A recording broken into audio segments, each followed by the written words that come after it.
Okay, so good morning and June 12. So happy Independence Day sa lahat. Ang oras ay 9:21 AM ng umaga. So medyo maingay yung ibon.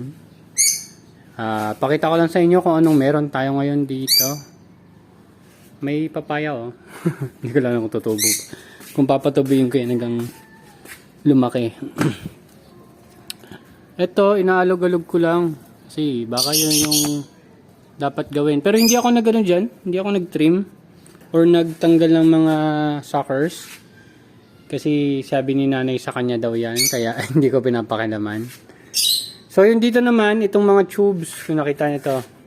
Ito 1/4 inch tube daw. O 3/8 inch. Mga ganon. Malitan tong tube na to. Ito yung pang irrigation ko. Tsaka ginamit ko rin dun sa DFT na hindi pa natin natatapos hanggang ngayon. Kasi may bago na naman akong idea. Kasi nahihirapan ako dun sa setup. So baka hindi ko sure kung gagamitin ko pa tong metal. Pero tingnan natin ano mangyari. So ito ang realization natin sa part na to. Nabanggit ko na rin. Hindi siya ganoon kaganda pag patubuan ng spinach. Yung spinach natin dito hanggang sa dulo. Tapos dito gawin na lang natin to na basil garden. Yan. So yung basil na yan, nakakatulong yan para hindi masyadong malakas yung tama ng hangin dito. Ang problema lang pag nagkaroon na ng flowering yan, yung flowers niya mapupunta dito sa ating mga tanim. So tingnan natin yung tanim natin. So ito yung oak leaf natin. Sana maganda yung tubo nito. Maganda naman itsura niya. Ang harvest natin ito is, kung hindi ako nagkamali, sa 27. Yun yung next harvest natin. So, ito naman yung mga pack choice natin. Hindi rin ako masyadong nagandahan. Yan. Sa preference ko lang, hindi ako masyadong, naganda umangat to, umangat. Yan, ayusin natin. Baka dahil sa hangin. Yan, buti napansin natin kung hindi matutuyuan yan. Pero dito yung mga lalik natin. So, dun kay Kuya Jojo, nagbago tayo ng setup. Walo na lang, parang meron ako dito na 12 by 12 yun nasukat na box. Tapos nireuse ko lang yung ibang mga styro ko doon para malagyan natin ng cups. Siguro susunod, kasi gagawa pa rin naman ako dito Susunod papakita ko rin sa inyo. Pero dito naman, ang realization natin dito sa mga maliliit na box na to, malamang mali ako ng timpla. So, or kulang yung timpla ko or kung ano man, kasi hindi masyadong gumanda yung tubo niya. Kasi magkaedad dyan So yan. So yung tubig niyan pandidilig na lang natin. Tinanim pala natin yan nung May 16. Yan. Yung harvest natin sa 27. Sa June 27. Yan. Ito naman yung May 24 natin na seedlings. Na transfer din natin. After 12 days yan. Usually ganun So ang plano, gusto ko talaga ma-target 6 styro per cycle or per week. So 90 heads yun. So hindi ko lang alam kung kakayanin ko. Pero bibilangin ko kasi ang ginawa rin natin, yung pang display ko kay Kuya Jojo na box, kinuha ko. Kaya bago yung setup na nandun. At hindi, ang setup ko dun, at least 8 inches apart na. So, tapos hindi na rin siya nakalagay agad sa plastic. Para hindi makulob. Ang napapansin ko kasi pag nilalagay ko agad sa plastic tas may tubig dun sa plastic, masyadong mataas ang humidity. Nalalanta ka agad yung mga lower leaf dahil sa fungus. So ngayon, ang display natin doon is nakakap lang siya, may tubig dun sa cup, nakababad yung ating lettuce. Then kung bibili, kukuha, tas ipa-plastic na lang nila Kuya Jojo. Pumayag din naman sila sa setup na yan.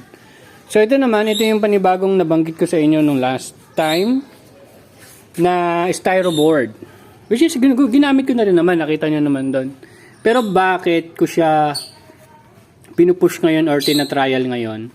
Maliban sa mahirap magbutas nung original na takip nitong ating mga styro boxes, ang problema kasi nun, yung hindi ko lang alam kung na-explain ko sa inyo, pero yung uka na yan na ginagawa ko lagi, yan, para magkaroon ng enough space at enough clearance yung ating net cups para tumama dun sa nutrient solution, nagkikreate ng high humidity. Siguro maganda yan pag medyo mainit. Pero pag ganitong maulan, mataas ang humidity, hindi siya maganda kasi mag-encourage siya ng fungus. So dito, since wala nang half inch lang naman ang ano nito, ang kapal nito, so wala na siya nung uka dyan. So palagay ko, mababawasan natin yung cost or mabilis na pagkalat ng fungus. So ito dapat 2x4 feet ang binili kong styro, kaso wala sa National Bookstore, kahit dun sa department store. Kasi doon ako bumili last time. So bumili na lang ako ng dalawang 2x2, 2 feet by 2 feet, tas pinutol ko na lang sila. Ayan o. Ayan. Susukatin nyo lang naman yung takip eh. Then from dun sa takip, ayan, may mga sukat-sukat yan para sakto. So mas layo to ng mga 1 cm kumpara dun sa dati nating distance. Ayan, yung mga distance na yan. Mas maganda yung distancing nito. Pero hindi pa to yung optimum na 8 inch ano per hole. Lalo na dito sa part na to kasi kailangan kong i-adjust yung butas kasi tatama siya dito sa dugtungan. And to be honest, talagang dapat nandito siya sa dugtungan yung butas. Kaso ayokong isagad eh. Tapos ito, pinagdikit ko to gamit yung sealant. May sealant pa ako dyan eh. Ano ba yung ko? Basta sealant ginamit ko dyan, pinandikit ko. So kahapon ko yung dinikit, so ngayon ko lang siya ibinaba dito. Ito namang timpla na to, kahapon pa yan. Ang problema lang, hindi ko pala natakpan. Tapos ito, napansin ko kasi may tulo ng tubig dito eh. Diyan pag umuulan. Ayun, diyan ko na lang siya tinapat para libreng drip irrigation na lang siya dito. Pero dapat pala hindi ko nilagyan niya ng lettuce. Dapat pala onion bunching na lang. Yung nandun. Susunod na lang pag na-harvest ko na. So, ang ganda ng tubo ng ating mint dito. So, itong mga mint, pang taboy din ng mga insekto. So, baka maglagay din tayo dyan sa paligid. Tapos ito, dinedicate natin to for amaranth or dun sa ating spinach. So, ito, in-harvest ko kahapon. So, titingnan natin kung gaano katagal bago siya lumaki ulit. Kasi yung doon, nung pinutol ko, lumaki din kaagad din. Parang after 3 weeks. Yan, lumaki.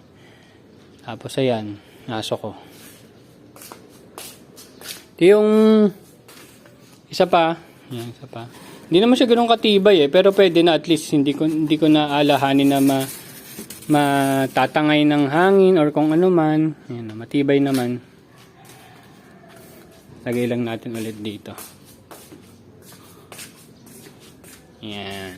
So mamaya, pag sinipagsipag ako, pwede na akong maglipat dito. Yan. So kung mapapansin nyo, ayan o. Yan, hindi pa yan basa. Kasi mga ganyan, wala pa. Yan, ito, tumama na yung tubig o. Mga hanggang dito. Usually, dun sa setup ko, na dito, dapat dito lang sa guhit ng daliri ko yan. Pero ngayon, medyo mataas ang konti. So, ang ginawa ko, inangat ko ng konti yung tubig. Konting-konti lang naman. So, yung timpla niyan, ito Nutri-Hydro, hindi ko pa nilagyan ng tawag doon, ano nilagyan natin doon? Iron chelate. Kasi yun, lahat may iron chelate eh. Yung tatlo na yan, ano ba yan? Alam ko Kiss Solution to eh, tas yung doon sa dulo, or itong dalawa Kiss Solution, tas yung sa dalawa ay Nutri-Hydro. Basta, lahat yan may iron chelate. Dito yata, hindi ko sure kung naglagay ako dito. Dito, hindi ko na rin sure. Pero kasi, in terms naman ng iron chelate, sa situation ko, parang hindi ko naman siya kailangan. Wala pa akong significant difference na nakikita, kumbaga, gaano kabilis yung growth, or kung gano'n man, yun. Pero lagi kong sinasabi sa inyo, may paggagamitan yan. Especially siguro kung may problem kayo sa roots. Kasi yun yung alam kong primary use nung iron chelate yung chelated iron. Yun yung alam ko so I just use it for experimental, pero sa ngayon sa palagi ko hindi ko pa kailangan. And yung mga tawag dito, mga natin, pak choy, siguro for personal use na lang. Siguro dito ko na lang i-set up yung mga pak choy. Yan. So yan, may screen naman kasi yan. So mamaya maglilipat ako dito, although kasi 40 yung pinrepair ko ano lang to, 430 heads lang. So marami pa akong experiments na gustong gawin, pero unti-untiin lang natin. And kaya sinagad ko to, kasi gusto ko magkaroon ng ano dito, tatlo pa. Tatlo kasi gusto ko dyan tatlo. Para 90, 1, 2, 3. Ay, 1, 2. Kukulangin pa pala ako. So siguro may isa akong batch na ano lang 45 heads. Pero ang target kasi natin ngayon is masustain natin yung at least 45 heads per week para lang doon kay Kuya Jojo, doon sa setup na yun. And soon, di ko lang alam kung gaano ka soon yung soon, pero soon ay kukuha na tayong isa pang store partner. Ganun pa rin yung setup, consignment basis, and improve setup na rin. Hindi na yung kukunin ko siya every evening or ganyan. Magdadrop na lang tayo na magdadrop doon. Siguro weekly ang magiging collection natin or depende sa magiging usapan natin with the owner. Pero yun nga, sa consignment, 20% yung binibigay natin sa kanya, which is malaki na rin yun. Ayan. So yan, yung marigold natin dito, yan, bubulaklak na. Ito siguro malapit na rin. Itong cuttings natin, medyo hindi ako nagagandahan Ewan ko nung problema. Tsaka yung isa, hindi rin maganda yung dahon. Baka nagkaroon ng pester, kung ano man. Hindi ko pa sure. Tapos ayan, unti-unting naubos yung pak choy. Yan. So yun lang naman. So tuloy-tuloy pa rin naman ang ating pagko-compost dito. So meron na tayong nakatambay na compost dito Siguro pag umaraw-araw lang din. Ito nakatambay na to na compost. Ready to use na yan. Yung iba, pinapaayos lang natin pagko-compost. Yan. Kasi may ibubulok pa siya Kasi masyadong ngayon, maulan. Kasi to nababasa kasi to, naanggihan galing dito sa pag malakas hangin. Yan, naanggihan sila. Ito konti pa. Pero malapit-lapit na tong maging pwede. Yan. Ginagamit naman natin sila dun sa mga soil natin. Ayan. Yung sa kabila, wala pa ako masyadong bago dun sa kabila Ayan Nandun pa lang din yung 1/3 natin. Nandito yung ongoing harvest natin. Hindi ko sure kung kita, pero meron na dun marigold yung dilaw. Sana orange yung isa para maganda yung tsura. Kasi pag pareho silang dilaw, medyo pangit. Medyo pangit. Ayan. So, yun. Hindi ko lang to tinanggal kasi nakita mo, nakakapit. Nakakapit dito gawa-gawa akong harang para lang sa ibon. Pero sana naman wala ng ibon kasi ito hindi ko naharangan. Wala namang pumasok ng ibon. So hopefully maging okay. So in terms of temperature, since maulan ngayon, ang humidity natin ay nasa 59 and temperature natin is nasa 30.5. Yun. So goods naman. Maganda naman ang temperature. So pakita ko lang sa inyo yung gawa-gawa nating irrigation, pero marami pang improvement na pwedeng gawin. Yan. So ayan, magi-sprinkle siya. Ayan, sprinkle. Ayan. So tatlo lang yung nandito sa part na yan. Tapos dito meron dalawa. Dahil pala malagyan ko dito sa part na to kasi medyo tuyo. Ayusin lang siguro natin yung pagkakatutok nitong isa. Yan. Ayusin ko na lang siguro yung pagkakatutok para mabasa din to. Tapos dito meron din tayo. Yan.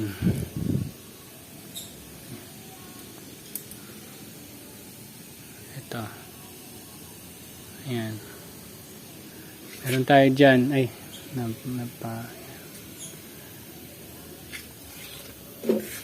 Tapos yung iba hindi naka-on kasi 'di ba yan yung dating binutas-butasan ko. So para hindi lang siya mag-leak, nilagyan ko siya ng sprinkler tapos ikinulose ko lang para magtuloy-tuloy lang din. Kasi masyadong mababa yung pressure pag lahat sila nagdi-drip. Yan. So, kailangan kong i-close.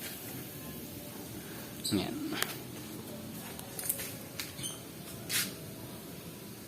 Yan o. Ito masyado malakas. Hinaan natin.